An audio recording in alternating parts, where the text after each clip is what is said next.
Hoje nós vamos falar sobre o tão famoso ELS, que é o Estado Limite de Serviço, que é aquela verificação que a gente tem que fazer nas nossas estruturas em relação aos deslocamentos. Esse daqui é mais uma série aqui do canal que eu quero começar, que é pegando itens da norma, tabelas, pontos normativos e trazendo aqui para vocês onde nós vamos ler e entender esses pontos e trazer um pouco da prática também do dia a dia de projeto.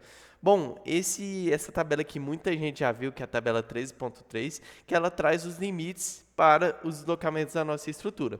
E aqui o objetivo desse vídeo é entender o porquê não é só pegar lá e dividir por 250 ou dividir por 500, e a gente vai dar uma lida aqui na tabela 13.3 e verificar o que ela fala para a gente.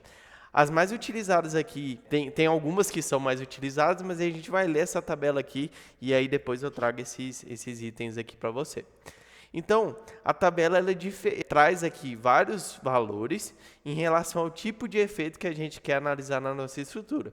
Então, o primeiro aqui é o de aceitabilidade sensorial, que é basicamente verificar se a pessoa que está passando ali na rua não vai se incomodar com a análise visual da nossa estrutura. Então, nessas situações de deslocamento visível, a gente tem aqui o L sobre 250. E nesse caso aqui, basicamente a gente vai pegar lá, sei lá, a gente tem um vão aqui de bem definido, uma viga contínua aqui, ó, que ela tem, vamos supor, 500 centímetros.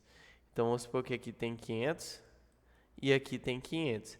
Então a gente vai pegar o 500 e dividir pelos 250. Então, a gente vai ter que a nossa flecha limite ali é igual a 2, né?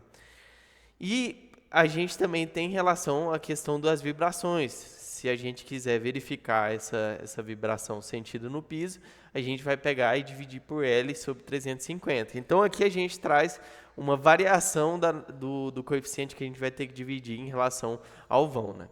A gente tem aqui também o tipo de efeito de efeitos estruturais em serviços. Então, a razão é para quando a gente tem superfícies que devem drenar água. Então, para coberturas e varandas, a gente tem que pegar o L sobre 250. E aqui a gente tem vários itens. Então, para pavimentos que devem permanecer planos, como ginásios e pistas de boliche, já entra mais uma limitação aqui de L sobre 350 e L sobre 600. Então, é aquilo que eu falei. Para cada tipo de uso da estrutura, a gente vai ter uma limitação em relação à flecha, né? Então, aqui, efeitos em elementos não estruturais, que são de paredes. Então, para alvenaria e caixilhos e revestimentos, após a construção da parede, a gente tem que entender o L sobre 500, 10 milímetros e a rotação desse elemento. Então, aqui ele traz o L sobre 500, que ele traz lá no tópico C, que é: o vão L deve ser tomado na direção a qual a parede ou a divisória se desenvolve. Então, se a gente tiver uma laje aqui dessa forma, a gente sabe que o menor vão aqui seria esse aqui, que é o nosso LX. Mas vamos supor que tenha uma parede nesse sentido aqui, ó. Então, o vão que a gente vai pegar para analisar vai ser o LY aqui nessa situação. Então, a gente vai pegar lá o LY e dividir pelos 500, que está lá na norma, ou 1 centímetro. A verdade é que na prática de projeto a gente vai mais analisar para quando a gente tem ali um caso de esquadria embaixo da nossa peça estrutural, a gente vai tentar limitar ali 1 centímetro ou sobre esse L sobre 500 quando tem alvenaria. Essa rotação aqui que ele traz aqui, tem até um item de uma nova revisão que eles estão querendo fazer na 6118, na NBR 6118, para retirar esse valor aqui, porque é um item que normalmente a gente não verifica muito. Então, para quando a gente tiver também divisórias leves e caixilhos telescópicos, que eu nem sei o que é um caixilho telescópico. Vamos ver aqui. Telescópico. Ah, tá. É como se fosse uma pecinha de encaixe de drywall. Então, vamos ver aqui rapidão. Ah, realmente é como se fosse uma pecinha para fixar o nosso drywall, né?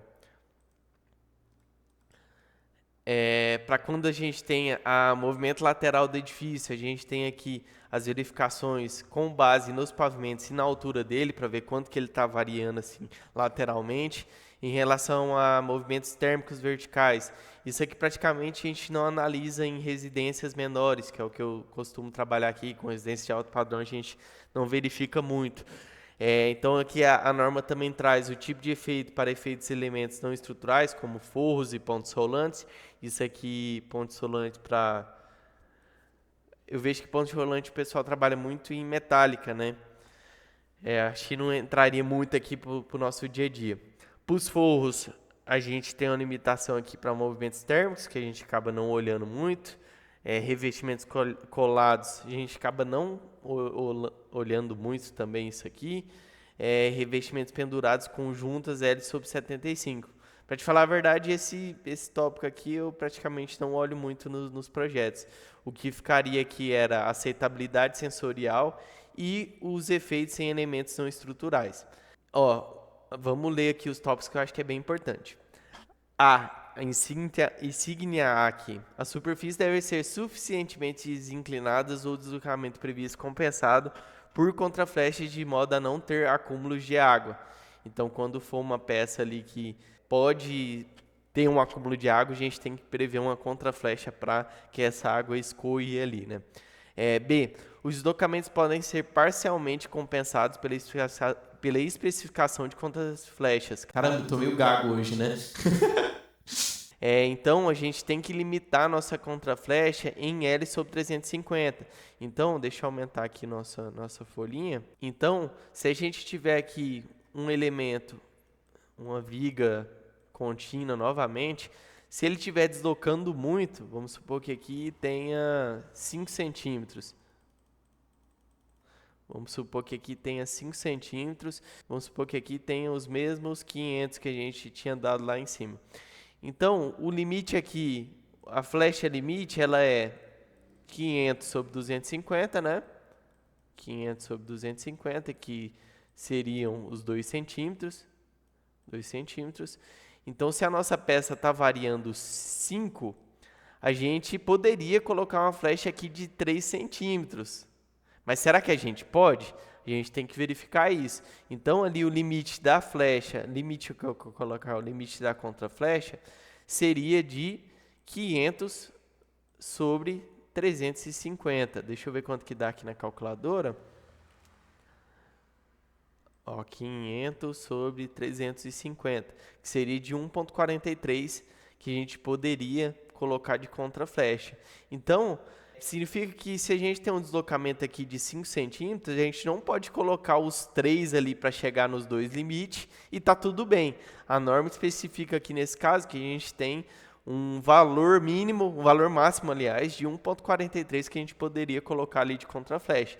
Então, se a gente colocasse ali a contraflecha de 1,43, a gente sairia, deixa eu aumentar aqui o caderninho de novo, a gente sairia ali de uma flecha de 5 menos 1,43, que daria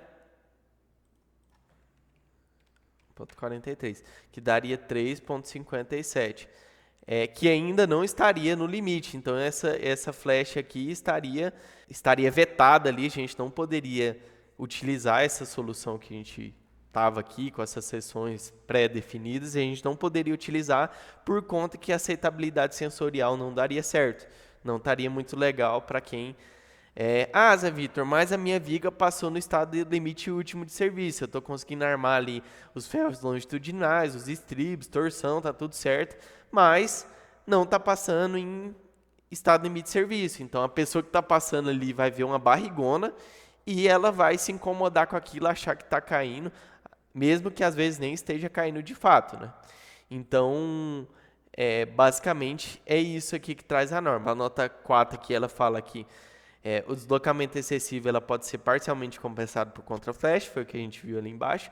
E para a determinação de flecha de longa duração, a gente vai adotar a combinação quase permanente, que é o que a gente tem que olhar lá no Iberic, por exemplo. Ver se está faltando alguma coisa. Nota 1. Todos os valores limites de deslocamento supõem elementos de vão L suportado em ambas as extremidades por apoios que não se movem. Quando se tratar de balanços, o vão equivalente a ser considerado deve ser o dobro do comprimento do balanço. Então, a gente pode considerar que é o que o pessoal traz sempre nas análises, que é o L sobre 125. Então, o que a nota 1 ali está falando, vamos parar aqui, vamos pegar uma outra cor. Então, a nota 1 está falando para a gente que, em situações de balanço, a gente tem que multiplicar ali, ó, seria L sobre 250 normalmente, né? Então, a gente vai multiplicar o nosso vão em situação de balanço por 2, que seria 250. Isso aqui dá para a gente o L sobre 125. Então, a gente pode pegar ali o nosso deslocamento ali do nosso balanço. Então, vamos fazer um desenho aqui, um esquema. Então, ó, vamos supor que a gente tem a viga aqui, contínua, e que chega no final a gente tem um balanço. Então, nesse balanço aqui, vamos supor que seja 250. Meio alto, né, esse balanço aqui, o desenho não ficou numa escala muito legal. Mas se a gente pegar aqui e fazer 250 por 125, a gente tem que 200 por 125, a gente tem que a flecha limite que a gente pode ter na ponta daquele balanço é de 1,6 centímetros. Então, essa peça nossa aqui, ela pode vir e deslocar aqui 1,6 centímetros limite. Então, assim, a gente tem que ter uma peça robusta ali para atender esse estado limite de serviço. Existem outras formas da gente calcular o deslocamento da nossa peça, levando em consideração pontos deslocáveis, por exemplo, os pilares ali, mas vai ficar para um outro vídeo, porque esse aqui já ficou muito longo, eu acho que eu consegui abordar a maioria dos pontos ali da norma e o que a gente mais utiliza ou não. E basicamente é isso. Em situações de prédio, por exemplo, a gente já começa a ter uma briga ali com o movimento lateral dos edifícios, que seria esse H sobre 1,700, o HI, que é a altura dos pavimentos, sobre 850, que seria a briga ali do gama Z, para ter um corpo rígido que esteja estável ali e não esteja aquele trem movimentando demais, né, lateralmente falando. Então, em situações de prédios, a gente começa a ter algumas outras análises. Então, isso aqui foi um resumo aí rápido do que a tabela 13.3 traz para a gente sobre limites de estado limite de serviço. E como eu comentei, se a peça estiver dimensionando ali no estado limite de último, né, estado limite do dimensionamento, não significa que o estado limite de serviço vai automaticamente passar. A gente tem que fazer análises de como a nossa estrutura vai comportar e trabalhar no estado limite de serviço. Ah, Zé Vitor, por exemplo, uma flecha não está passando. Sei lá, está dando ali e eu não consigo alterar a seção da minha peça. Aí entra outros motivos. Talvez a gente pode alterar o modelo estrutural, pensar ali em colocar novos pilares, colocar novas vigas. Tem a proteção também, que a gente consegue resolver problemas de estado limite de serviço. Mas, basicamente, é isso. A gente tem que ter um controle disso na nossa obra. Levando em consideração sempre que esse estado limite aqui, essa tabela, ela está levando já em consideração a fluência, né? Então, isso aqui não seria uma verificação para a gente fazer olhando só o deslocamento imediato. A gente tem que olhar também a fluência. Então, a gente calculou lá a flecha. Por exemplo, vou abrir aqui no Eberic. Deixa eu só abrir aqui no Eberic. Então, eu abri um modelinho aqui, que é de uma laje que a gente tem uma viga protendida e tal. Eu vou fazer vídeo sobre isso também. Mas, olha, a gente aqui, verificando o porte, que a gente tem somente a informação do deslocamento imediato.